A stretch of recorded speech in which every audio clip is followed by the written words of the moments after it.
ओम नमो भगवते वासुदेवाय। ओम नमो भगवते वासुदेवाय। ओम नमो भगवते वासुदेवाय। नारायणं नमस्कृत्य नरं चैव नरोत्तमं देवीं सरस्वतीं व्यासं ततो जयमुदीरये। नष्टप्रायेषु भद्रेषु नित्यं भागवत सेवया भगवती उत्तम श्लोके भक्तिर्भवति नैष्ठिकी। नमो विष्णुपादाय कृष्णपृष्ठाय भूतले श्रीमते भक्तिवेदांत स्वामिनिति नामिने। नमस्ते सारस्वती देवी गौरवाणी प्रचारिणे निर्विशेष शून्यवादी पाश्चात्य देश तारिणे। श्रीमद् भागवतम स्कंद 1 अध्याय 7 द्रोण पुत्र को दंड। श्लोक संख्या 37। स्वप्राणान्ये परप्राणे प्र प्रपुष्णात्ये घृणखले तद्वदस्तस्य हि श्रेयो यत्योषात्यात् पुमान्। ऐसा क्रूर तथा दुष्ट व्यक्ति जो दूसरों के प्राणों की बलि पर पलता है, उसका वध किया जाना उसके लिए ही हितकर है, अन्यथा अपने ही कर्मों से उसकी अधोगति होती है। तात्पर्य: राम।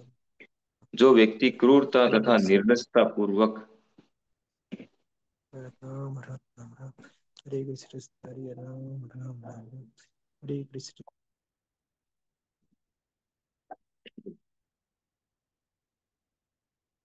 जो व्यक्ति क्रूरता तथा निर्लजता पूर्वक दूसरों के जीवन की बलि पर पलता है, उसके लिए प्राण का बदला प्राण ही उपयुक्त दंड है। राजनीतिक नैतिकता का तकाजा है कि क्रूर व्यक्ति को नरक जाने से बचाने के लिए उसे प्राण दंड दिया जाए। यदि शासन यदि शासन की किसी हत्यारे को प्राण दंड देता है तो अपराधी के लिए अच्छा होता है, क्योंकि उसे अगले जन्म में इस हत्या कर्म के लिए फल भोगना नहीं पड़ेगा। ऐसा प्राण दंड उस हत्यारे के लिए न्यूनतम संभव दंड है। स्मृति शास्त्रों में कहा गया है कि जिन्हें राजा द्वारा प्राण के बदले प्राण के आधार पर दंडित किया जाता है, वे वे अपने सारे पापों से मुक्त हो जाते हैं, यहाँ तक कि वे स्वर्ग लोक जाने के पात्र भी बन सकते हैं। नागरिक संहिता तथा धार्मिक सिद्धांतों के महान रचनाकार मनु के अनुसार पशु के मारने वाले तक को हत्यारा समझना चाहिए, क्योंकि पशु पशु मांस कभी भी सभ्य समाज का भक्ष्य नहीं होता। पशु मांस कभी भी सभ्य समाज का भक्ष्य नहीं होता। सभ्य मनुष्य का मुख्य कर्तव्य तो भगवत धाम वापस जाने के लिए अपने आप को योग्य बनाना है। उनका कहना है कि पशुओं के वध के पीछे पापी गिरोहों का नियत षड्यंत्र रहता है। अतएव वे उसी प्रकार दंडनीय हैं जिस प्रकार की षड्यंत्रकारी गिरोह जो सामूहिक रूप से किसी मनुष्य की हत्या करते हैं। जो पशु वध की आज्ञा देता है जो पशु वध की आज्ञा देता है, जो पशु वध करता है, जो काटे गए पशुओं को बेचता है, जो पशु मांस पकाता है, जो ऐसे भक्ष्य का वितरण करता है, और वह भी जो ऐसे पकाए भक्ष्य को खाता है, वे सभी हत्यारे हैं, और वे सभी प्रकृति के नियमों द्वारा दंडनीय हैं। चाहे कोई कितनी ही वैज्ञानिक प्रगति क्यों न कर ले, वह जीव को उत्पन्न नहीं कर सकता। अतएव मनमानी करके किसी जीव का वध करने का किसी को भी अधिकार नहीं है। पशु भक्षकों के लिए शास्त्रों में सीमित पशु यज्ञों की ही अनुमति है, और ऐसी अनुमति भी कसाई घरों के खोलने पर प्रतिबंध लगाने के लिए, न कि पशु वध को प्रोत्साहित करने के लिए। शास्त्रों में जिस विधि के अंतर्गत पशु पशु यज्ञ की अनुमति दी गई है, वह बलि किए जाने वाले पशुओं तथा पशु भक्षकों दोनों ही के हित में है।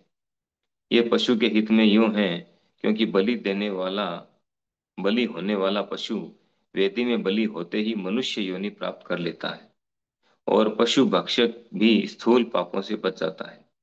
सुनियोजित रूप से चलाए जा रहे कसाई घर ऐसे विभत्स स्थान हैं जो समाज, राष्ट्र, सामान्य जनता के लिए सभी प्रकार के भौतिक अनिष्टों को पनपाने के स्थान है। इनके द्वारा दिए जाने वाले मांस का भक्षण करना, वही ये स्थूल पाप है।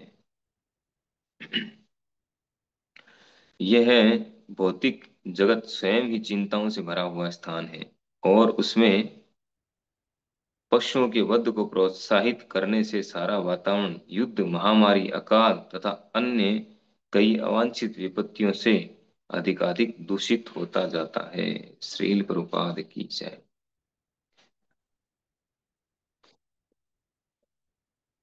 बहुत ही महत्वपूर्ण मैसेज है इस श्लोक में।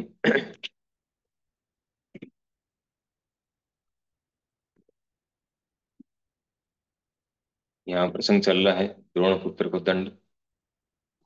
सूत गोस्वामी जी शौनक आदि ऋषियों से बता रहे हैं कि किस प्रकार जब अर्जुन ने अश्वत्थामा को बांध लिया रस्सियों से, ना उसने ब्रह्मास्त्र का प्रयोग किया था और द्रौपदी के 5 पुत्रों को मारकर भाग रहा था, तो उसको पकड़ करके और रस्सियों से बांध लिया और उसको अपने शिविर की तरफ ले जा रहे थे।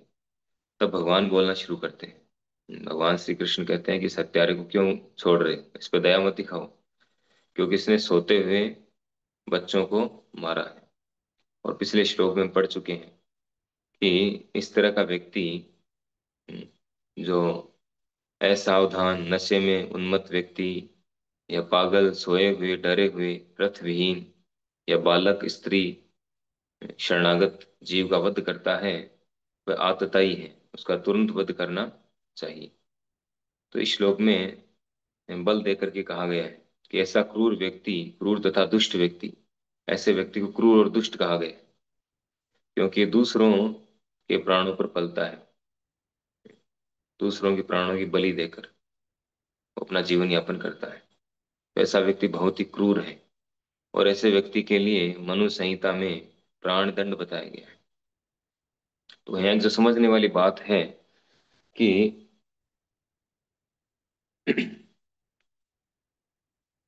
यदि शासन किसी हत्यारे को प्राणदंड देता है तो अपराधी के लिए अच्छा होता है, क्योंकि उसे अगले जन्म में इस हत्या कर्म के लिए फल भोगना नहीं पड़ता।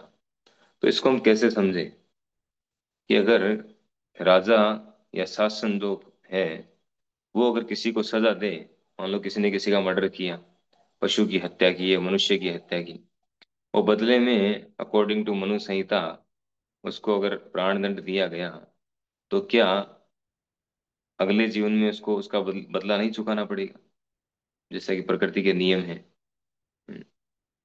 Every action has equal and opposite reaction. भगवान गीता में कहते हैं यज्ञार्थात कर्मणो अन्यत्र लोको एवं कर्म बंधन। अन्यत्र कुछ भी करेंगे तो कर्म बंधन उत्पन्न होगा। तो राजा के द्वारा सजा दिए जाने पर क्या उसको अगले जीवन में दोबारा सजा नहीं मिलेगी? वो जिसको उसने मारा है, क्या दोबारा वो उसको नहीं मारेगा, या उसी रूप में उसी योनि में जन्म लेकर उसका वध नहीं होगा? ऐसा क्यों है? इसका क्या कनेक्शन है? इसको समझना जरूरी है। तो शास्त्रों में कहा गया है कि राजा जो है वो भगवान का प्रतिनिधि होता है। राजा भगवान का प्रतिनिधि है, क्योंकि वो भगवान के आदेशों के अनुसार शासन चलाता है। वो ब्राह्मणों से गाइडलाइन लेता है और फिर शासन चलाता है। ब्राह्मण गाइडलाइन कहाँ से देते हैं? शास्त्रों से देते हैं, मनु संहिता से, या हमारे जो वैदिक शास्त्र हैं, भागवतम है, गीता है, उनसे गाइडलाइन लेते हैं। तो अगर एक्चुअल में वो सिस्टम अगर वो फॉलो कर रहे हैं, उसके अनुसार अगर वो फॉलो कर रहे हैं,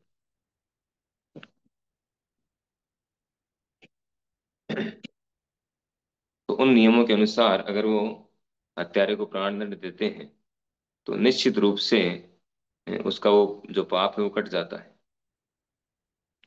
पहले जो राजा होते थे वो शास्त्र के अनुसार शासन करते थे। ब्राह्मणों के, अपने गुरुजनों के आदेशों के अनुसार, शास्त्रों के अनुसार वो शासन चलाते थे। तो इसमें एक कनेक्टिविटी है। शास्त्र के अनुसार अगर वो दंड देते हैं उस हत्यारे को, तो निश्चित रूप से उसके वो पापों का प्रायश्चित हो जाता है। अगर ऐसा नहीं करेंगे, इसको छोड़ देंगे दया करके कि नहीं इसको छोड़ दो, ये तो अपना खास आदमी है, या इसने कुछ रिश्वत दिया है, जैसे कि आजकल चल रहा है, उसको छोड़ दिया जाता है, वो बच जाता है रिश्वत ले करके या जैसे तैसे करके नकली एविडेंस प्रस्तुत करके वो बच जाता है। लेकिन उससे उसका ज्यादा नुकसान है, उसको फिर प्रकृति के नियमों के अनुसार फिर वो जन्म मृत्यु के चक्कर में उसको नीच योनि में जाना पड़ता है। मान लो किसी ने किसी पशु का वध किया तो उसको वैसी योनि प्राप्त होगी, फिर उसका वध होगा। इसका जो है इसके लिए घटना आती है, प्राचीन परिषद की घटना आती है। जब प्रचेता, प्राचीन परिषद के 10 पुत्र प्रचेता, वो जब चले गए थे तपस्या करने के लिए, तो प्राचीन परिषद पीछे से लग गए कर्म कांड में, यज्ञ करने, पशु बलि दे करके वो कर्म कांड करने में लग गए। तो एक के बाद एक कंटिन्यू करते जा रहे थे, यज्ञ करते जा रहे थे, पशु बलियां देते जा रहे थे। तो उनके पास नारद मुनि आए और नारद मुनि ने आकर के उनको समझाया कि जिन पशुओं का तुम पशु बलि कर रहे हो, वध कर रहे हो, वो सारे तुम्हारा इंतजार कर रहे हैं। उनको दिखाया ट्रेलर, उनको ऐसी दृष्टि दे करके और ट्रेलर दिखाया उनको, देखो वो लोहे के सींगों से तुम्हें मारेंगे। जितने पशुओं को तुमने मारा है वो सब जो है तुम्हें अगला जीवन मिलेगा वैसा ही, और उनके लोहे के सींग होंगे उससे तुम्हें मारेंगे। इस तरह से इनको समझाया। फिर एक स्टोरी सुनाई, एक कथा के द्वारा, एक रूपक कथा के द्वारा उनको समझाया कि किस तरह से कर्मों का रिएक्शन आता है। बाद में समझ गए, फिर वो भक्ति में लग गए। तो हमारे कार्यों को रिएक्शन आता है, हम जो भी कार्य करते हैं उसके अकॉर्डिंग हमें अगला जीवन मिलता है, और फिर वही रिएक्शन हमारे साथ में होता है। ये निश्चित है, ये वैज्ञानिक सिद्धांत भी है और हमारे शास्त्रों का सिद्धांत पहले से है ही। तो अगर राजा जो है, राजा है या जो भी है शासन में है, वो अगर शास्त्रों के अनुसार, मनु संहिता के अनुसार, शास्त्रों के अनुसार उनको फॉलो करते हुए किसी व्यक्ति को प्राण दंड देता है, उसकी शास्त्रों के अनुसार उसको सजा देता है, तो उसका वो जो कर्म का रिएक्शन है वो खत्म हो जाता है। उसको फिर अगले जीवन में वो सजा भोगना नहीं पड़ता, वो वहीं पे उसकी सजा पूरी हो गई, और उल्टा वो सस्ते में छूट गया। नहीं तो फिर उसको उस योनि में, माता के गर्भ में जाना पड़ता, प्रोसेस पूरा फॉलो करना पड़ता उसको, वो कष्ट उठाने पड़ते, और फिर उसका वध होता। इस तरह से तो वो सब कष्टों से बच गया। तो राजा की जिम्मेदारी है कि ऐसे व्यक्ति को उचित सजा दे। वो सजा देने में उस व्यक्ति का ज्यादा फायदा है कि वो सस्ते में छूट गया हो। इवन यहाँ बताया गया है कि वो स्वर्ग लोक तक जाने का पात्र बन जाता है, क्योंकि सारे पाप उसके खत्म हो जाते हैं। जिस पाप की उसको सजा मिलनी, बाद में मिलनी थी, वो मिल गई तो उसकी सजा खत्म हो गई। तो उसके पुण्यों का उदय हो जाता है, वो स्वर्ग जाने तक का पात्र बन सकता है।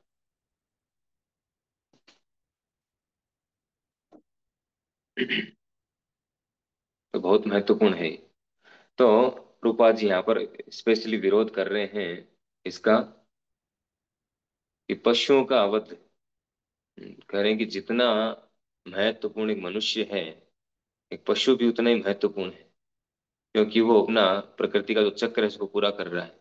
उस चक्र को पूरा करने के बाद में हो सकता है उसको मनुष्य शरीर मिले, लेकिन अगर कोई इसको मार देता है तो उसको दोबारा से वो योनि फिर भोगना पड़ता है उसको। मान लो किसी पशु का वध किया गया और उसकी 20 साल की उम्र थी, और उसको 5 साल में मार दिया गया, तो 15 साल उसका बाकी रह गया। तो दोबारा से उसको प्रोसेस में जाना पड़ेगा, दोबारा कष्ट भोगना पड़ेगा, दोबारा उसको 15 साल पूरा करना पड़ेगा। तो उस पशु के लिए वो कष्ट है, बहुत ज्यादा कष्ट है, तो बहुत गलत है। तो इसीलिए उसको मारना भी उतना ही बड़ा अपराध है। मनु संहिता के अनुसार चाहे पशु हो, चाहे पक्षी हो, और चाहे मनुष्य हो, किसी को मारेंगे समान रूप से दंडनीय है, यहाँ पे कहा गया है साफ साफ कि पशु के मारने वाले तक को हत्यारा समझना चाहिए। और आजकल क्या हो गया है, आजकल जो सरकारें हैं, वोट वाली सरकारें हैं, जो वोट देता है वो महत्वपूर्ण है, वो उनका आदमी है। अब पशु वोट देते नहीं है, पशु क्या, मनुष्य भी सारे उसको वोट थोड़ी देते हैं, कुछ नहीं देते, जो नहीं देते उसके विरोधी हैं, उनको मरवा भी देते हैं। मनुष्य तक को मरवा देते हैं जो वोट नहीं देते उनको। तो इतना जो है घिनौना कार्य हो चुका है, मतलब ये प्रोसेस चल रहा है। केवल वोटिंग का चक्कर है। पहले ऐसा नहीं था। पहले राजा के लिए उनके पशु पक्षी तक उनकी संतान होते थे, उनको संतान की तरह पालते थे, सबका ध्यान रखते थे, हर वर्ग का, हर जाति का, और हर प्रकार के योनि का, सभी का बराबर ध्यान रखा जाता था, सभी को फैसिलिटी पूरी मिलनी चाहिए, कहीं कोई समस्या है, का समाधान हो। ऐसे राजा होते थे, राज ऋषि, राजा भी थे ऋषि भी थे। तो ये राजा का कर्तव्य है, सरकार का कर्तव्य है कि ये सब चीजें देखें। पशुओं को तो एक तरफ तो जो है बात करते हैं, दया की बात करते हैं, सुरक्षा की बातें करते हैं, बड़े बड़े लेक्चर देते हैं, और दूसरी तरफ जो है पशु पशुओं को मारने के लिए लाइसेंस देते हैं, बूचड़खाने खोलने के लिए, कसाई घर खोलने के लिए।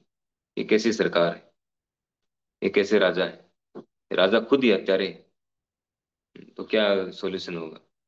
वो किसी को क्या पशु को मारने वाले को क्या सजा देंगे? वो खुद पशु मारने के लिए लाइसेंस दे रहे हैं, बड़ी तादाद में मारो, मांस का एक्सपोर्ट करो, मांस एक्सपोर्ट करके पैसा कमाओ, ये सब चल रहा है। तो कलयुग का प्रभाव है। तो ये कह रहे हैं, यहाँ पर बता रहे हैं कि पशु मांस जो है वो कभी भी सभ्य मनुष्य का भक्ष्य नहीं होता। जो सभ्य मनुष्य है वो कभी पशु मांस को नहीं खाएगा, चाहे कुछ भी हो जाए। मनुष्य जीवन मिला है हमें भगवत प्राप्ति के लिए, इस जन्म मृत्यु के चक्कर से निकल करके परम धाम में जाने के लिए मनुष्य जीवन मिला है। मनुष्य शरीर जो है वो सुपर स्टेशन है। यहाँ आकर के हम चुनाव कर सकते हैं, बाकी कोई कोई भी जीवन में हम चुनाव नहीं कर सकते। मनुष्य से नीचे के जितने भी लाइफ है, जितनी भी योनियां हैं, उसमें हम ये चुनाव करने की हमारे पास स्वतंत्रता नहीं है कि हम भगवत धाम चले जाएं। ये विचार भी आ जाए हमारे दिमाग में कि हम क्यों कष्ट उठा रहे हैं, या हम क्या हैं, हम कौन हैं, ये विचार तक नहीं आएगा। केवल खाना सोना रक्षा करना और मैथुन, ये चार कार्यों के अलावा पांचवा कार्य आएगा ही नहीं दिमाग, बाकी सारी योनियों में। केवल मात्र मनुष्य ही भक्ति कर सकता है, और मनुष्य ही भौतिक जगत से बाहर निकलने का उपाय ढूंढ सकता है, कि मनुष्य के पास हायर इंटेलिजेंसी है। तो कैसे हम हमारे जीवन लक्ष्य को जानें, कैसे हम उसको प्राप्त करें, और कैसे हम सारे कष्टों से छूट करके शाश्वत सुख प्राप्त करें, इसके लिए मनुष्य शरीर मिला है। और ये प्राप्त करके, मनुष्य शरीर प्राप्त करके हम वही चार कार्य करें, या वही मांसाहार करें जो एक पशु कर रहा है, तो क्या फायदा हुआ इस जीवन का? इस मनुष्य जीवन का लाभ क्या है? इसीलिए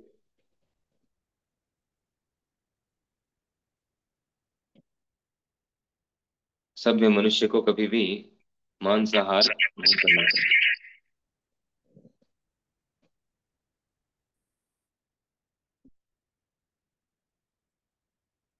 और सभ्य मनुष्य का मुख्य कर्तव्य तो भगवत धाम वापस जाने के लिए अपने आप को योग्य बनाना है। ये लाइफ जो हमें मिली है इसीलिए मिली है, प्रिपरेशन के लिए, कि हम इस जीवन में पूरा प्रयास करके इस योग्य बन जाएं कि हम भगवत धाम में प्रवेश कर सकें, वहां का वीजा मिल जाए।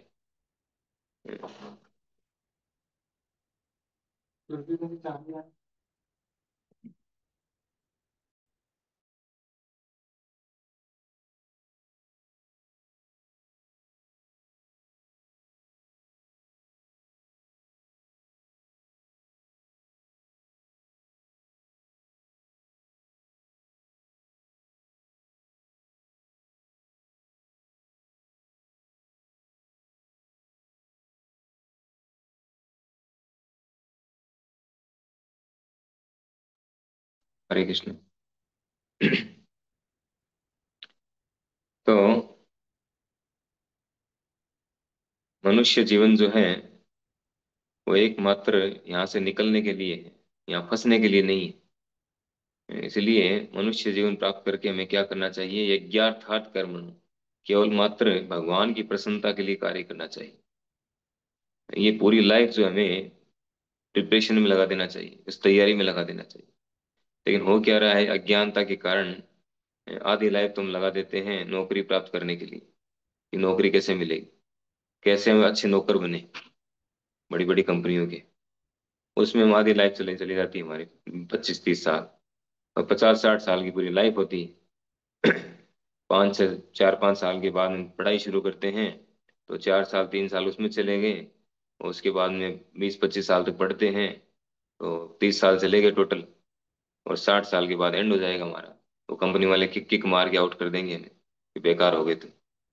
तो जो 25 साल तक हम पढ़ाई करके 25-30 सालों तक और उन कंपनी वालों के नौकर बनने का प्रयास करते हैं, वही हमें लात मार के फिर निकाल देते हैं जब हम किसी काम के नहीं रहते। फिर न तो उनके काम के रहे, न समाज के काम के रहे, न घर वालों के काम के रहे, वो भी नहीं पूछते हैं। हम्म। और न भक्ति करने के लायक रहे, यहाँ से निकलने का भी कुछ नहीं कर सकते, वो भी चला गया चांस। तो जो भी है, फिर भी भक्ति को इतना सरल कर दिया गया है, भगवान ने इतना सरल प्रोसेस दिया है कि आप अपना सारा काम करते हुए भी कर सकते हो। पढ़ाई करते करते करो, अपना नौकरी करते धंधा करते हुए जो भी कर रहे हो वो करते करते भक्ति कर सकते हो। इतना सरल प्रोसेस दिया है। फिर भी हम अगर नहीं कर रहे हैं, तो फिर हमारे से तो दुर्भागा व्यक्ति कोई नहीं है। हम यहाँ जानबूझ के फंसे रहना चाहते हैं। तो वास्तव में मनुष्य जीवन यहाँ से निकलने के लिए है, उसमें उसको सबसे ज्यादा प्रायोरिटी देना चाहिए, सबसे ज्यादा महत्व। हम्म। तो पशु वध के बारे में कहा गया है कि जो पशु वध की आज्ञा देता है, ऑर्डर देता है कि इसका वध करो, और जो पशु वध करता है, और जो काटे गए पशुओं को बेचता है, और जो पशु मांस पकाता है, और जो उसका वितरण करता है, सप्लाई करता है अलग अलग जगह पर, और जो उसको खाता है, ये सभी बराबर हत्यारे हैं। सभी को मृत्युदंड मिलना चाहिए। मनुष्य संहिता के अनुसार ये सभी हत्यारे हैं, और हत्यारे के लिए मृत्युदंड है। तो सभी जो है प्रकृति के नियमों द्वारा दंडनीय है। अगर इनको सरकार दंड नहीं देगी, राजा दंड नहीं देगा, तो प्रकृति के नियमों के अनुसार जरूर दंड मिलेगा, बच नहीं सकते। कोई चांस नहीं है। तो फिर एक बहुत अच्छा सिद्धांत दे रहे हैं प्रभुपाद जी, कि अगर हमें किसी को अ, उत्पन्न करने की क्षमता हमारे अंदर नहीं है, हम किसी को जीवन नहीं दे सकते, तो किसी को मारने का अधिकार भी हमारे पास नहीं है। कह रहे कोई भी वैज्ञानिक कितनी प्रगति क्यों न कर ले, वो जीव को उत्पन्न नहीं कर सकता है। वैज्ञानिक कहते हैं लाइफ कम्स फ्रॉम मैटर, वो पूरा रॉन्ग सिद्धांत है, रॉन्ग प्रिंसिपल। जो सही प्रिंसिपल है वो क्या है?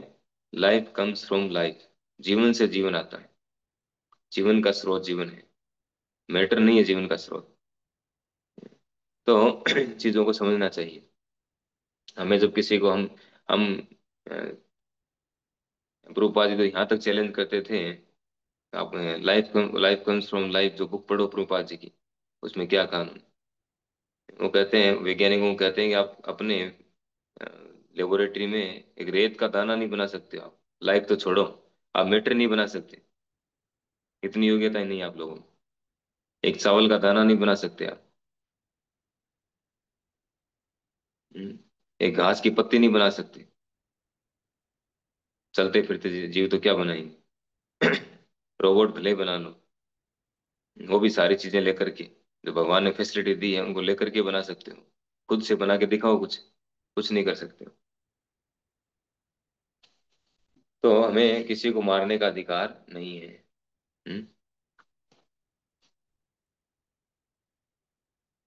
फिर पशुवध, क्योंकि कुछ लोग आर्ग्यूमेंट करते हैं कि शास्त्रों में तो पशुवध बताया गया है, इसलिए उसको भी, उसका खंडन करने के लिए प्रभुपाद जी ने बताया यहाँ पर कि पशुवध का जो प्रोसेस है वो किन लोगों के लिए है। कि पशु भक्षकों के लिए शास्त्रों में सीमित पशु यज्ञों की ही अनुमति है। जो पशु भक्षक हैं, आसुरी बुद्धि वाले हैं, आसुरी लोग हैं, जो मांस खाए बिना नहीं रह सकते हैं, सभ्य मनुष्यों के लिए नहीं है। इसको समझना चाहिए। ऐसा नहीं शास्त्रों में ये अनुमति दी गई है तो ये हम सब के लिए, ये सभ्य मनुष्यों के लिए नहीं है।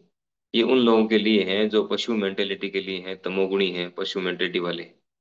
उन लोगों के लिए पशु मांस खाने की अनुमति है, लेकिन उसके साथ बहुत सारी कंडीशन है। ऐसा नहीं है कि आप कैसे भी मार के खा लो, ऐसा कहीं नहीं बताया गया। तो कह रहे हैं कि पशु भक्षकों के लिए शास्त्रों में सीमित पशु यज्ञों की ही अनुमति है। उनको पूरा प्रोसेस फॉलो करना पड़ेगा, तब उसका रिएक्शन नहीं आएगा। अगर अपनी मन मर्जी से करेंगे तो उसका रिएक्शन आएगा। तो उसके लिए क्या है?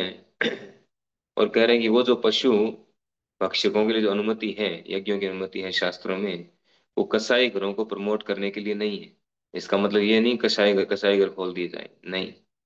इवन उस पर प्रतिबंध लगाने के लिए, अगर कोई मांस खाना चाहता है तो उसके लिए ऑप्शन है शास्त्रों में कि वो इस प्रोसेस को फॉलो करके ये यज्ञ करे, इस तरह से करे, और इस तरह से किस पशु का उसमें वध करना है वो भी बताया गया है, किस कैटेगरी का, किस तरह का अ, उस पशु का वध करके उसको मांस खा सकता है वो उसका। लेकिन ये नहीं कहा गया है कि तुम मांस खाना चाहते हो तो बाहर से खरीद करके ले आओ और खा लो, मांस बेचने वाली दुकान से, ये कहीं भी रिकमेंडेड नहीं है। उसके लिए बहुत सारा प्रोसेस है। अमावस्या के दिन ये यज्ञ करना है, ये करना है, पूरा प्रोसेस फॉलो करना पड़ेगा मांस खाने के लिए, नॉट सो इजी। तो प्रतिबंध लगाने के लिए है, न कि प्रोत्साहन देने के लिए। शास्त्रों में जिस विधि के अंतर्गत पशु वध की अनुमति दी गई है वह है बलि किए जाने वाले पशु तथा पशु भक्षक दोनों के ही हित में है। कैसे हित में है कि शास्त्रों के अनुसार अगर कोई शास्त्रों के नियमों को फॉलो करते हुए पशु वध करता है, और वैसे पुरोहित होते हैं वो यज्ञ करवाने वाले, तो उस पशु को तुरंत ही मनुष्य शरीर प्राप्त होता है, यानी अपग्रेड हो गया वो, अपलिफ्ट हो गया।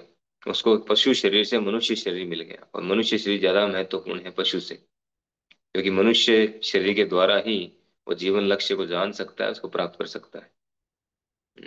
तो अपग्रेड हो गया, ये उसको फायदा है, तो पशु का वो फायदा हुआ। और जो पशु भक्षक है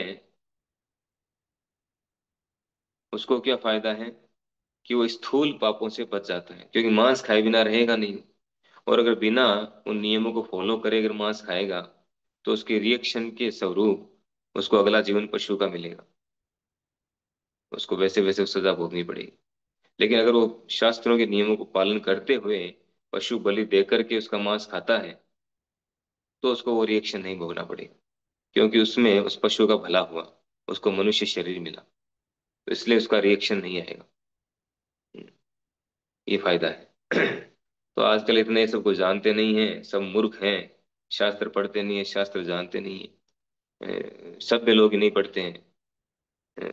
आसुरी प्रवृत्ति वालों की बात ही क्या कहें, जो मांस खाने वाले उनकी तो बात छोड़ो, तो सभ्य लोग वही नहीं पढ़ते हैं शास्त्र, जो तथाकथित सभ्य हैं, जो मांसाहार नहीं करने वाले हैं, जो नेचुरली जो नियम फॉलो कर रहे हैं स्वाभाविक रूप से, जिनकी फैमिली में है ऐसा, वो तक शास्त्र नहीं पढ़ते, वो धीरे धीरे डिग्रेड होते जाएंगे।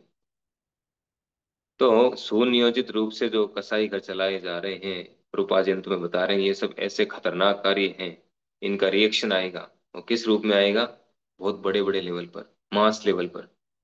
अ, कैसे, तो कह रहे युद्ध, महामारी, अकाल तथा अन्य अवांछित विपत्तियां, ऐसी अनवांटेड जो समस्याएं आती हैं वो सब आएंगी। इन सब का कारण क्या है, इन सब का कारण है ये बड़े लेवल पर जो पशुओं की हत्या की जा रही है, सोच समझ के प्लान करके उनकी हत्या की जा रही है। इवन मशीनें बनाई जा रही है, ऐसी ऐसी मशीनें बनाई गई है जो पशु को उसमें भेज दो, पशु उसमें गया, सारा काम अपने आप होता है। कैसे उसके बाल उतरते हैं, कैसे उसकी खाल उतरती है, फिर कैसे उनको मांस अलग किया जाता है, हड्डियां अलग की जाती है, पूरा प्रोसेस अपने आप होता है उसमें। ऐसी ऐसी मशीनें, पूरा सिस्टम बना दिया गया, जिंदा पशु को सीधा उसकी खाल उतारी जाती है। सोचे कितनी पीड़ा होती है इसको। ऐसे बड़े बड़े लेवल पर जो है बड़े बड़े ऐसे कसाई घर खोले गए, तो कितना जो है सरकारें कितना क्रूर हो गई, ऐसे पशु वध शालाएं चलाने के लिए वो लाइसेंस दे रही, तो कहाँ से शांति रहेगी देश में, कहीं नहीं रह सकती। तो बड़े कई बार एक साथ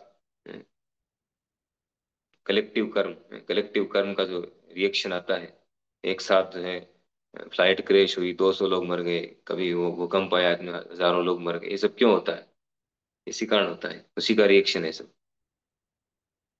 तो इन सब अवांछित विपत्तियों से हम बचना चाहते हैं और हमारे जीवन को सार्थक करना चाहते हैं, तो हमें इन सब चीजों को समझना चाहिए, शास्त्रों के नियमों को समझना जरूरी है। इसीलिए प्रभुपाद जी ने 4 नियम दिए हैं। नो मीट ईटिंग, कोई तरह का मांसाहार नहीं करना, इवन प्याज लहसुन भी नहीं खाना, और